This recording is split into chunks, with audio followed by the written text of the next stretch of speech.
missed that rollout for the schools. I didn't even know what was going on. I didn't see it Awesome. online, but I wish I would have gone. I was at the fire Alrighty. department open house, but I really wish I would have gone to that. And for the last time, residents of Waterloo were given the opportunity to submit candidate questions either online or by telephone. The moderators were given the questions submitted by the public, and due to their professional background, they have been given the privilege to modify questions for the sake of clarity. Each of the city council candidates were allotted 90 seconds for their opening remarks. The four mayoral candidates will now have 2 minutes for their opening remarks. All candidates have been apprised that they will have 1 minute for their closing statement and have been asked to keep their responses to debate questions in 60 seconds or less. Should any candidate want to make a rebuttal comment, he will be limited to 30 seconds to make his case.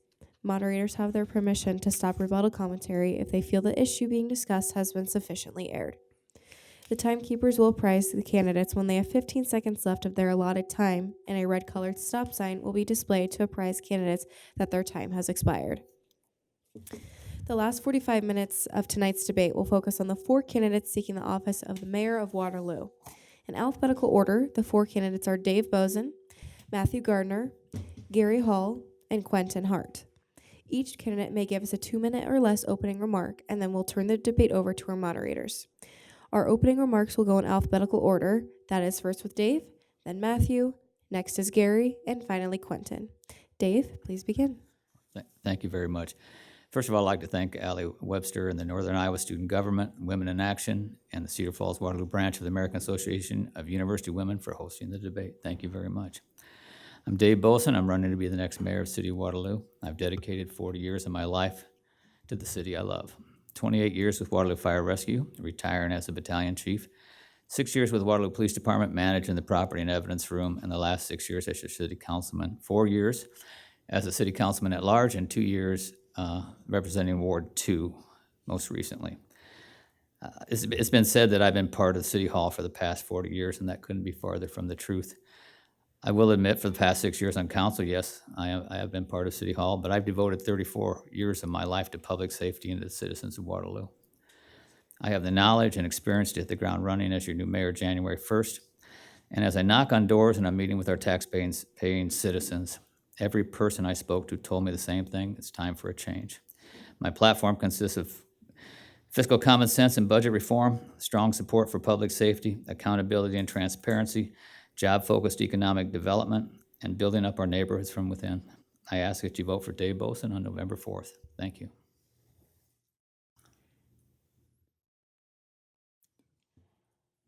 Okay. Who's next? In the order? Gardner. Yep, thank you. Thanks for this opportunity. When I was younger, I traveled frequently to do two of my favorite things, golfing and fishing. I loved going places. I loved having fun. But you know how I figured out I was truly a Waterloo boy? It was because I felt so much peace and happiness when I headed home. I feel love and loyalty to this place. I swear I was the only person that felt that way.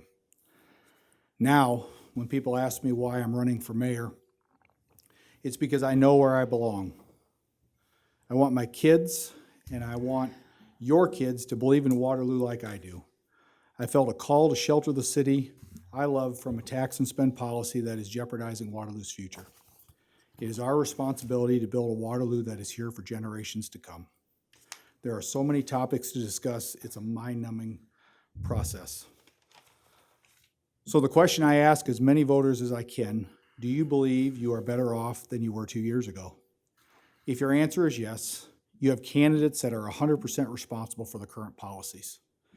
If your answer is no, then your choice is simple and resolute. You believe that Waterloo is going to be successful with new leadership.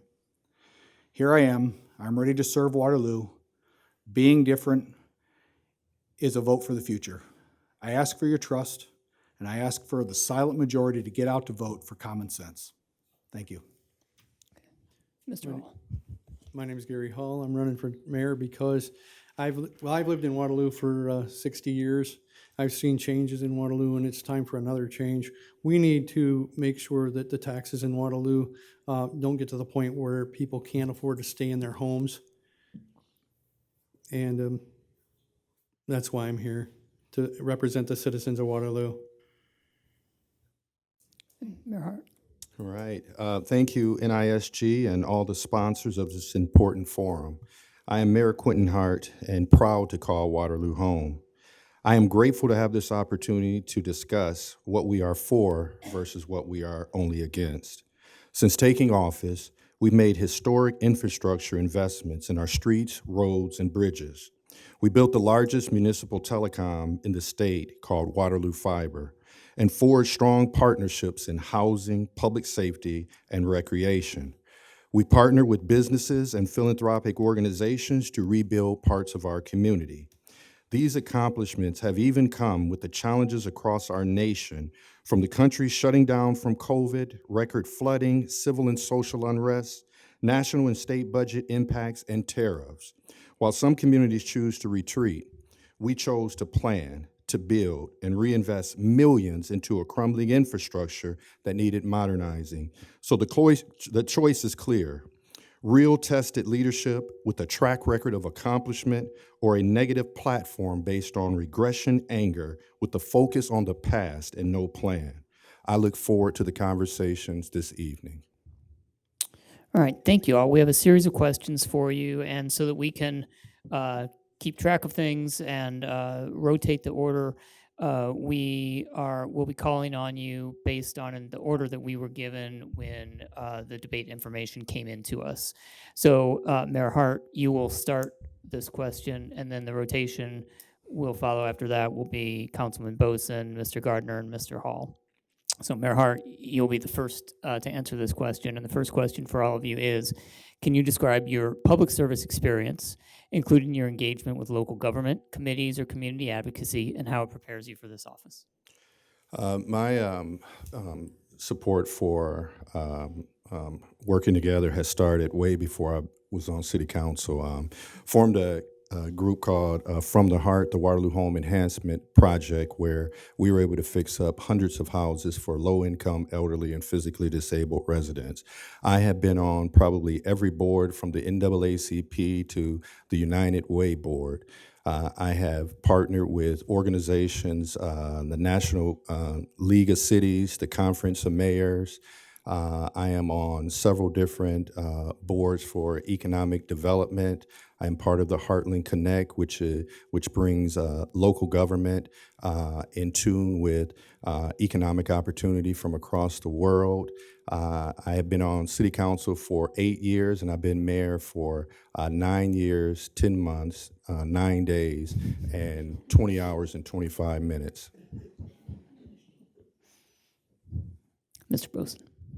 Thank you. I started out in my opening statement as I spent 34 years in public safety, 28 years with Waterloo Fire, and 6 years with the Waterloo Police Department.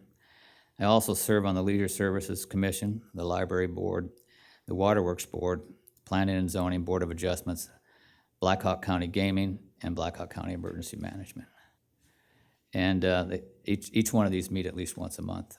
And they're great boards to sit on. I wouldn't want to not participate in these because I really have enjoyed interacting with all these boards. And one of the most important ones we have right now, too, is the Blackhawk County Gaming and what they've done for this community and what they've done for Northeast Iowa. And I'm proud to be the city council liaison on that board. Thank you. Mr. Gardner. In my years in the community, I've been involved in Exchange Club, Waterloo Elks Lodge, church boards, Habitat for Humanity, volunteer on a regular basis, Goodwill subcommittees. The biggest thing we did behind the scenes was owning my own business. We really like to volunteer and donate to organizations that needed help, but I didn't sit specifically on that board, but if they ever made a call, we answered the call to donate our services and our abilities to fix or just lend manpower to whatever was needing to get done in the community. I believe doing it that way gets you boots on the ground and gets you dove right into the problem and start to solve things, and that's what makes it these type of things have been healthy and good in my life. Thank you. And Mr. Hall. To tell the truth, I have no experience at all, but the thing is, I'm here and I'm willing to learn. And I'm here to try to represent the citizens of Waterloo. Not a rebuttal, sir, but I left off the Grout Museum Board. I also served on that. Okay. So I wanted to mention that. Thank you. All right. So just to be clear, for the next question, we'll be moving sort of to the next person in rotation to start for each question. So we'll start this question with Councilman Bozen, and it'll then move to Mr. Gardner, Mr. Hall, and then end with Mayor Hart. And again, these are the names in the order that we were given them when we received the information for this debate. So to Councilman Bozen, how would you make sure city residents are aware of and able to participate in budget decisions, major infrastructure projects, and rezoning or development proposals? Well, we do go out of our way to try to engage our citizens. We can do a better job. We did put together our chief financial officer put together a website that allowed citizens to participate in the budget process. I think that some of our meetings times could be changed. It would make it more conducive for people to attend. And when you start talking about planning and zoning and Board of Adjustments, they start at 4 o'clock. And it's difficult for a lot of people to make those meetings at 4 o'clock in the afternoon. And if we were more user-friendly to that, even some of our council meetings, like Cedar Falls City Council starts at 7 o'clock at night.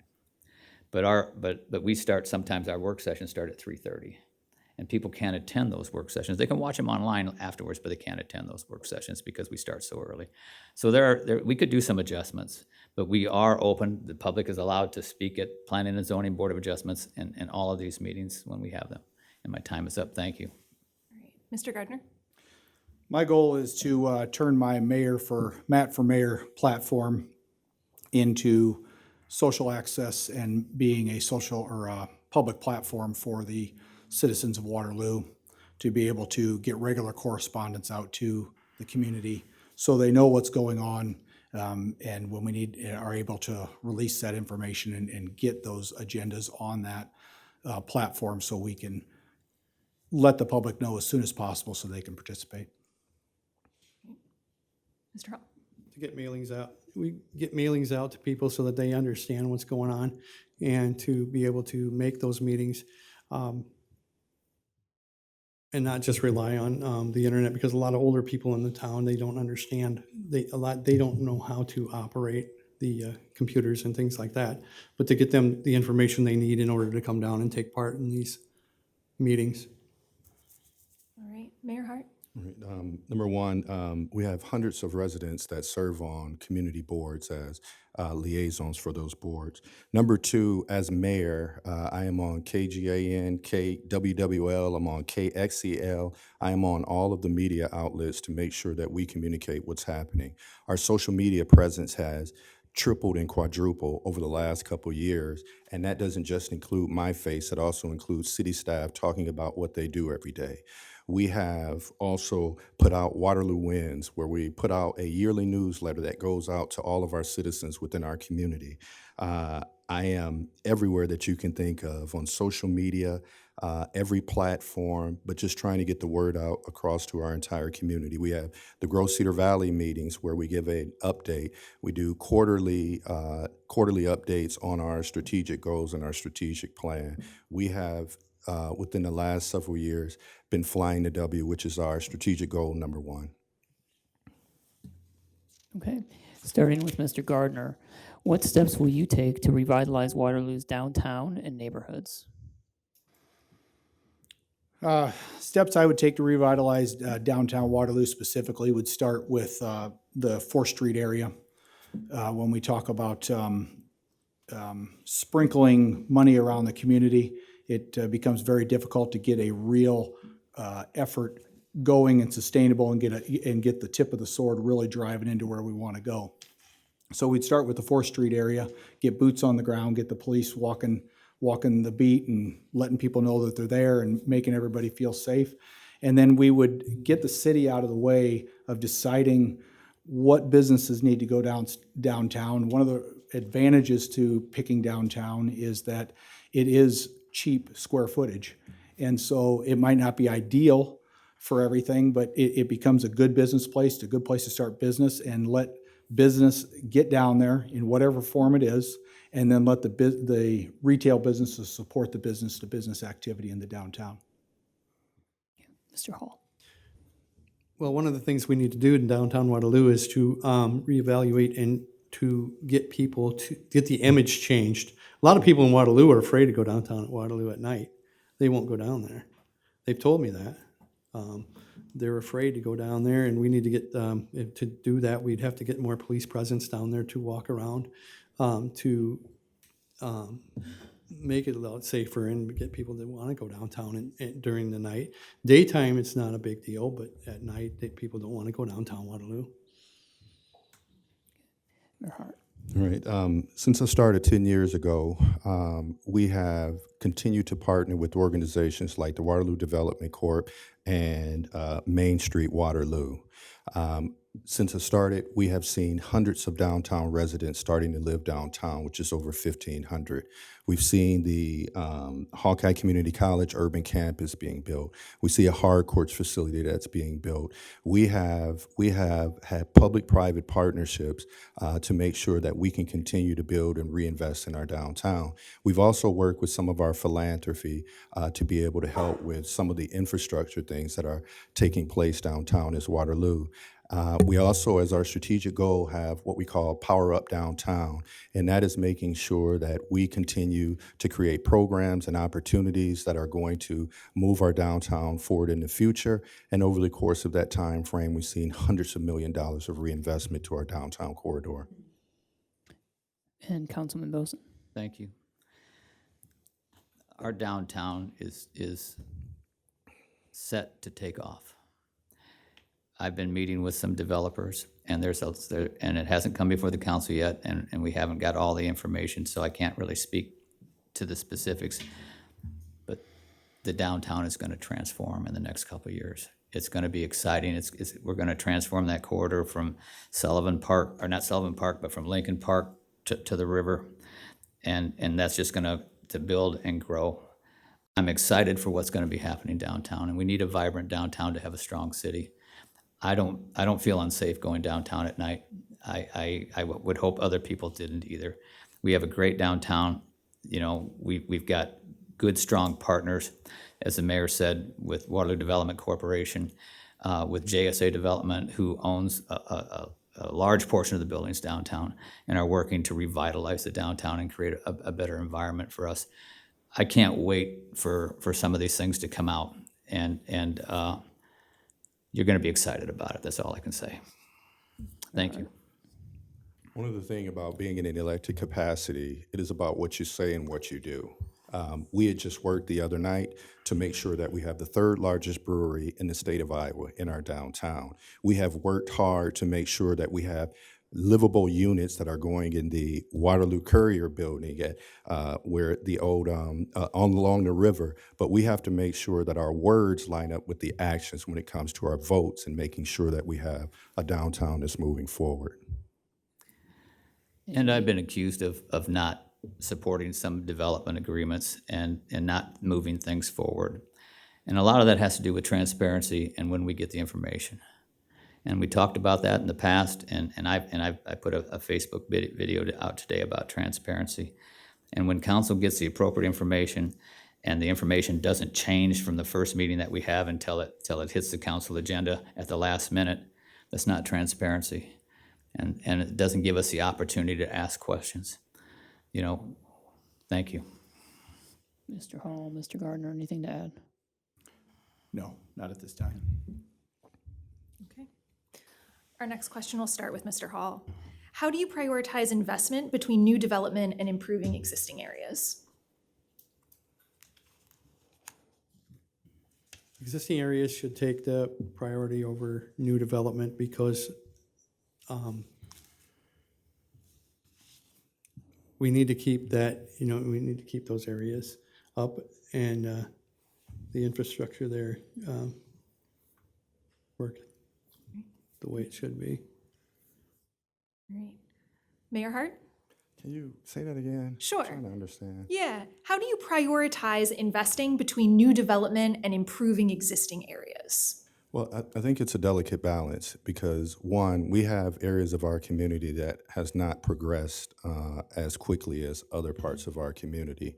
And so we have to take an inclusive growth mindset for those developments. We have our Walnut corridor that needed a little bit more TLC. We had the North Crossing that was undeveloped when I started. And so we had to structure things that fits that area. We also had an area that was out near the Warp Drive over where the airport is that needed specific types of reinvestment into infrastructure. But we have to make sure that we have a system in place so that we don't leave neighborhoods that are struggling behind, and at the same time, we can continue to see growth in those areas that are moving quicker than some parts of our community. Thank you. Councilman Bozen? If we ever want to improve our tax base and if we want to ease the tax burden on our citizens, we really have to encourage growth outside of our TIF areas. Most of the growth that we've had in Waterloo is in our TIF areas. We have a number of TIFs from out by the airport to over by Allen Hospital, the downtown TIF, the Rath TIF, the Northeast Industrial TIF, the University Avenue TIF, the San Martin TIF, the Martin Road TIF, the Crossroads TIF. And we have tremendous growth in those areas, but the money paid in taxes doesn't go to the general fund to help offset essential city services. And the only way we're going to do that is to increase growth and development in underdeveloped areas that are outside of these TIFs. Mr. Gardner? Could you repeat the question? Certainly. How do you prioritize investing between new development and improving existing areas? Prioritizing it it's simple you identify the projects. We're going to develop a 5-year plan for the city for planned projects, unplanned projects, and emergency projects. And that's how we would proceed forward to deal with all parts of the city.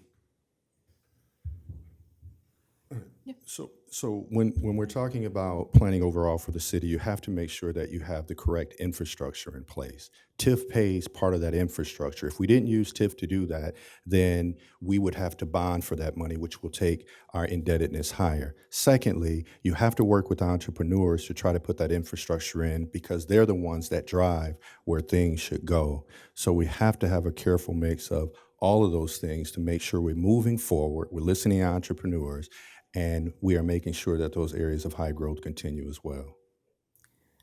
I don't disagree, but I also think that if we want to improve our tax base, we've got to be able to improve our tax base outside of TIF areas also. Because TIF areas do have a function. I think we've overused our TIFs, but they do have a function. But they also don't pay into the general fund. They don't pay into the school systems. They don't pay to the county. It just goes back into the TIF. And I understand we have to support that infrastructure, but we also have to support underlying areas of Waterloo that we need to build and grow our tax base. Thank you. Gardner? Developers bear the burden of risk. That's the job of developing. Their job is to take that on. The taxpayer should be taking on as little as possible in that venture. And if you're not healthy enough to get in the game of developing, you shouldn't be in that game. Good point. Well, I agree that with Mr. Bozen that we need to do something outside of the TIF districts because if you have a lot of TIF districts, you're not getting any funds back into the general fund in order to keep taxes down for the homeowners. Mayor Hart, did you want to? So we have to realize that portions of debt levies are paid through TIF for the schools and other places as well. But the fact of the matter is, you have to put the infrastructure into these places. You may not live in a TIF district, but you may have a job there. So if you're able to create jobs, you come back and live within the community as well. So the moment that we kill TIF is the moment that this community will stop growing, period. We have to have a careful balance. No, I never advocated for killing TIF. I understand we have to have a careful balance. You know, when you say creating jobs, we're creating assessed value in a lot of these TIFs, but I don't see where we're creating a lot of new jobs. We are going to be creating some new jobs with the international paper, and that's a great thing. We're looking at 60 new jobs, and that's one of the larger ones that we've got coming into our area that's going to benefit and actually bring people in. But we've got to work outside of assessed value and start doing job creation as a priority also. Thank you. If you're in business, you understand the risks and you understand the development. Your goal is to move your project forward, and TIF, as important as the balance is, it can't become a product of risk mitigation for the developer or business. Okay, new topic, and Mr. Mayor, this one will go to you first. How will you improve access to public transit, particularly for those who don't have reliable means of transportation? It's a good question. We have we need to improve public transit, period. The city of Waterloo pays into Met Transit along with the city of Cedar Falls. We have had work group meetings, strategic planning to try to improve the transit. The city of Waterloo, in that conversation, we have led that as well. We're also working right now on hiring a position, not with city money, but also to take a look at someone that could help from the exterior work with multimodal types of transportation. So we need to continue to keep the pressure on Met Transit to make sure that they are going to where our bus service needs to go. And that's been a huge problem. The United Way a few years ago identified two of our biggest challenges. One was childcare, and number two was transportation. And so we've been working as a cross group to try to eliminate some of those barriers. Okay, Councilman Bozen. It truly is a problem, and we had work sessions and met with Met Transit, and they had revamped their bus routes to try to make them more efficient. But it also made it more difficult for some people because you had to walk 2 or 3 blocks to get to your bus station before it was right in front of your house. He's right that we need to do more with Met Transit. But I'll give you an example. We opened up a beautiful place at Burns Park. We've got a beautiful park at Gates. But if you want to go from Gates to Burns Park, and they have a bus route that'll run that, they have to make a transfer. And you're not going to get young kids that want to go over to Burns Park, to the Burns Park pool, to get on a bus and support go downtown and actually make a bus transfer and get on the right bus to get to Burns Park. And even though they tried to maximize these bus routes, you could be on that bus for 45 minutes or longer just to get to your location, and then you're going to wait, and then you're going to be on a bus for another 45 minutes. Thank you. Mr. Gardner. Waterloo's a large city. Transit is a absolute need we have to have. It's not a choice. We have to identify the needs. We have to create a plan for implementation. It's a loss leader for the city. It's something that we're spending money on that you wonder if you're getting value. The value comes from people getting where they need to go. Getting the routes correct is clearly an issue. And we would have to look into that as quickly as possible to see, if I became mayor, to see about get an emergency plan in place. But more likely, you'd be working to get a 5-year plan in place as well to make sure that the public is taken care of, and the taxpayer has a responsibility to putting that in the budget and taking care of the citizens of Waterloo. Mr. Hall. I think that the Met Transit should be looked at, studied, and see where we can improve on it and get the best system for the money that we put into it. The city does spend quite a bit of money on that every year, and if there's any way to streamline that or make it more efficient, I think we should do that. All right. Our next question will start with Councilman Bozen. What steps can you take to ensure transparency and accountability in the decision-making process? Well, thank you. I do believe it's an issue. It's one of my campaign issues to run on transparency in city government. I don't think at times that we're given enough information to make appropriate decisions. I think we need to work closely with our department heads and have more accountability from our department heads. A perfect example is something hits the agenda late. A council member or myself emails the department head with specific questions, and we don't get a return email. Sometimes I get my return emails during the council meeting. That's not transparent. I have a huge issue with transparency right now and accountability. And as mayor, that's one of the first things that I'm going to work on, because we have to be accountable to the council, we have to be accountable to our citizens, and we have to be transparent to both. Mr. Gardner? I can't disagree with anything he said. I'd like to add to that. I would, like I say, I plan on turning my Matt for Mayor page into a platform for the citizens. And so we can have transparency there and make sure we get the information out as best as possible and make sure all the information's there and make it a forum for people to use. Department heads need to submit their paperwork on time. If they flat out can't do it, the item should be removed from the agenda for the current meeting. Mr. Hall? I think that as far as transparency goes, I think that when the citizen of Waterloo comes down to the city of Waterloo and they ask for a budget, they should be able to read that budget and not have to call down here for 2 weeks and ask what all this stuff means. I mean, there's stuff on here that isn't even, if you look at some of the things in the budget and everything, I had to call down here and ask where the community center, the zoo, and the marina was in the city of Waterloo. I've been here 60 years, I've never seen one. Anybody here know where the marina, the zoo, or the community center is? There isn't one. It has nothing to do with it. On this line in here, this is for, you know what that is for, right? Yeah. Young Arena. Why can't it just say that? Why can't you just say, like, put that on there like that instead of having to call down here to find out where this stuff is? We don't have a marina in Waterloo, we don't have a zoo in Waterloo, and we don't have a community center in Waterloo.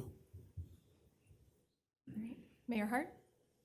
First, when I started, we used to have council meetings once every week. So we have moved to doing that twice a month so that we can get things submitted on time. 90+% of everything that the council is going to vote on is submitted during that time frame to give a little bit of more extra time. Every now and then there is something that comes late to the agenda that has to go through. The ask is that if they have questions, please call. Number two, different than the business community, the dollars that are expended for the city council meetings are put on the public. They're on the website. The city council has to vote. There's budget meetings. There's finance meetings. There are a number of steps that you need to go through to be able to make some type of expenditure and pay. So it's a completely different process from the business community. But yes, there's always ways to improve our process. And I agree 100% that there should be ways to improve our process. And we do get a partial agenda the Monday before. That's the way it was set up when we went to two council meetings a month. But things are added from Monday to Wednesday. Things are added from Wednesday to Friday. Things are added Friday afternoon late. And the council's never told or emailed that those items have been added. If you want to know what's going on in the agenda, you have to look at it every day to see what changed. And that shouldn't happen. We should be getting an email anytime that agenda changes from that Monday. It shouldn't even be allowed to be put on after that unless it's an emergency allocation or something. Thank you. Okay. Let's see, Mr. Gardner, this will go to you first. How would you prioritize infrastructure investments in areas that may have deferred maintenance, for example, sewer, stormwater, water mains, versus more visible streetscape or beautification work? Well, I believe I referred to this answer a little bit earlier on another question. I believe you got to identify the projects that are coming along. Infrastructure, obviously, for me is first. It's pretty hard to have a beautification project if you've got everything underneath it falling apart. But we need to identify the projects. We need to create a 5-year plan for planned projects, unplanned projects, and then have our funds set for emergency projects. I believe that's the way it needs to be handled. Mr. Hall? Could you repeat the question? Yes. How would you prioritize infrastructure investments in areas that may have deferred maintenance, such as sewer, stormwater, water mains, versus more visible streetscape or beautification works? Get with the engineers and other people who have the expertise to do that so that you can get the proper infrastructure in place first before you do beautification. Mayor Hart. Well, one, we have trained professionals, engineers, planners, chiefs that know what improvements need to be made. Number two, we have a CIP process, capital improvement plan, which has a 5-year plan, but they focus on that particular year and they prioritize particular projects. Since I've been in office, the 15 years prior to me being in office to the 9 years, we have spent $40 to $50 million more on infrastructure projects. We also have been very fortunate to fix bridges that have been neglected for years through partnerships with federal government and our state government. We have fixed our treatment plant where we had a consent decree when I started, and we were able to fix that treatment plant to stop sanitary overflows within 10 years, and that was a 32-year consent decree. So we have prioritized infrastructure, and we have the proof to show that as well. Councilman Bozen.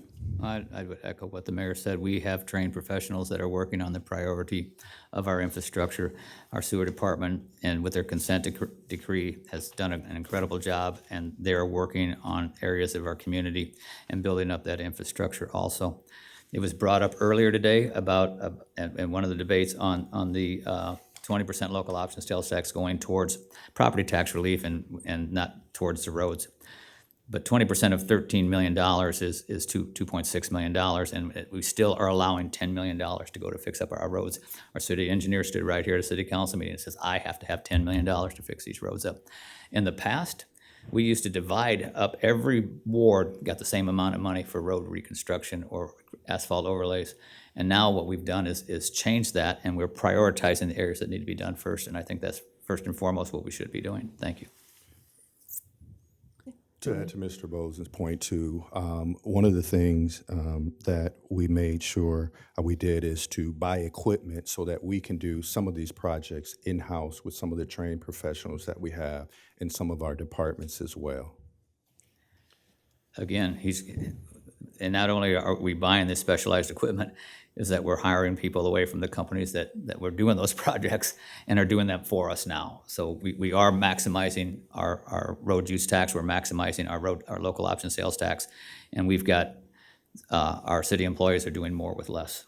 They truly are. Yes, I don't believe the city should be in the private sector business and shouldn't be buying equipment that can be subbed out at a fraction of a rate to get the work done.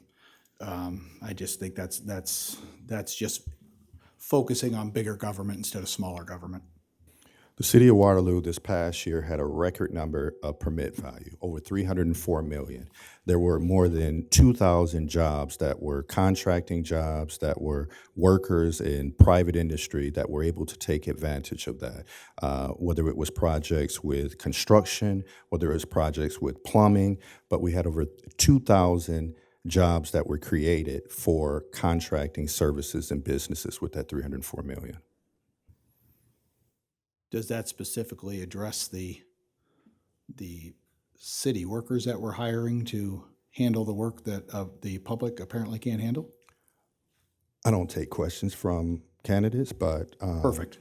What I will do is tell you that that's $304 million that have gone back to companies like you have ran before. That is a positive for the community. Thank you.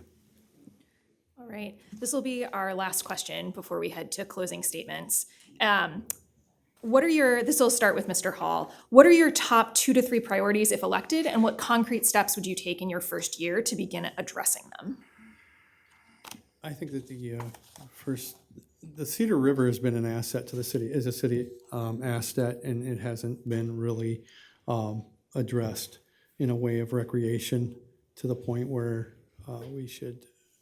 Let me put it this way: Blackhawk County has a massive number of boat owners, and yet they go out of town. They leave here because they don't navigate the river very well.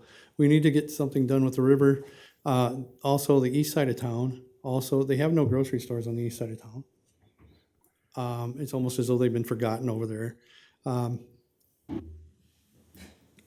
Those would probably be the biggest things, is to look at the city of Waterloo in a whole and see what's going on. All right, Mayor Hart? One is to continue to to put the needs of our community first. We have a 2030 vision plan with 8 bold ideas, and the fulfillment of that vision plan needs to be done by 2030. Another area is the continuation of job creation. We are facing tough times. We've seen layoffs happen within our community as well. So we need to continue to make sure we have job creation in every area of the community as well. We need to continue to focus on housing, making sure that we get rid of all of these blighted properties that we have and start to do a better job with enforcement in those areas. Thank you. Councilman Bozen? Thank you. As I was harping on earlier, accountability and transparency in city government, accountability to our citizens, accountability to our city council, and accountability from our department heads. As the mayor was talking about it on creating jobs, we need job-focused economic development.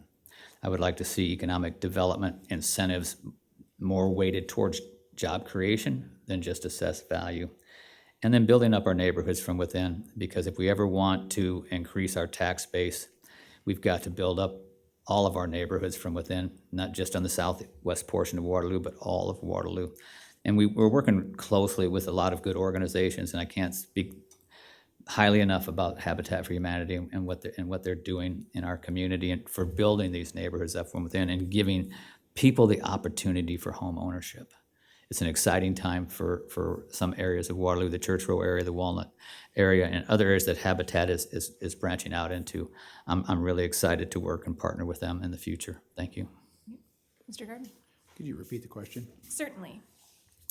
What are your top 2 to 3 priorities if elected, and what concrete steps would you take in your first year to begin addressing them?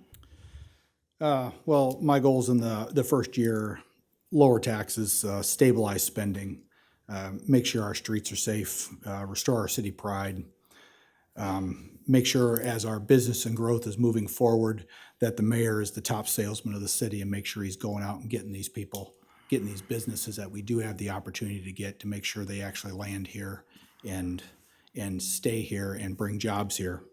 My moonshot is I want the stoplights out of the highway system, and I would like to get a bypass around the city, and I would like to start working towards lobbying the state legislature and Congress and work with a couple highway groups to be able to get the funding for for Waterloo to get our bypass around the northeast site and get Leo Roof Expressway raised up and remove the lights from our highway system. Okay, so we will proceed to your closing statements, and we'll just stay with the same order we've been following. So Mayor Hart, you're first. Right. Thank you so much for this evening. As we conclude, I want to thank everyone here. Look, times are hard in this country. People are feeling it all around. As a nation, the cost of bread costs more, milk costs more, and the basic necessities are all at a higher rate. And I understand that, and I'm always thinking of you when we make decisions. But at the same time, we have to ensure that we are building a city of tomorrow by building an infrastructure necessary today. I've worked alongside many of you to continue to set a vision for Waterloo that is future forward and realistic. You've elected me to get things done instead of complaining. Every community has challenges, but we don't lead with our challenges. We lead with the best of who we are. I have been successful in building, but it takes vision, it takes tested leadership, and it takes a mayor that is for the entire community, and not just when it's time for an election, but one that has been there, whether I was mayor or not. So I ask for your continued support.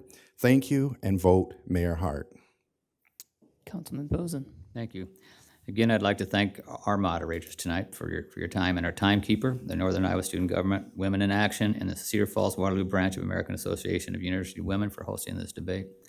This is one of the most important elections in recent history. Do we stay on the same path of tax and spending, rising taxes, the general public's inability to absorb these increases, decreased population that put the tax burden on the rest of us, or do we vote for change? Since it's not a general election, I need everyone we know that's concerned about the direction the city's heading to tell everyone they know just how important this election is. And I'm asking you to support me and vote Dave Boson on the November 4th election and vote for change. Thank you for your time, and thank everyone that's here and online for attending tonight. Thank you. Mr. Gardner. We clearly have a wonderful group of candidates, qualified candidates. I think the City of Waterloo, the voters should be excited about this election. I want to thank the candidates for great responses. And I go back to my opening remarks. The question I ask as many voters as I can: do you believe you are better off than you were do you believe you're better off than you were 2 years ago? If your answer is yes, you got candidates that are 100% responsible for the current policies. If your answer is no, then your choice is simple and resolute. You believe that Waterloo is going to be successful with new leadership. I'm right here to serve. Being different is a vote for the future. I ask for your trust, and I ask for the silent majority to get out and vote on November 4th for common sense. And Mr. Hall. Well, I don't have the expertise and I don't have the experience that these gentlemen up here have. But I tell you what, I'm willing to learn. And the first thing that we would do is go through this budget and make sure that we could do something about your taxes. And I would represent everybody in the city of Waterloo. Thank you all. All right, thank you. No, thank you. Thanks. Gary.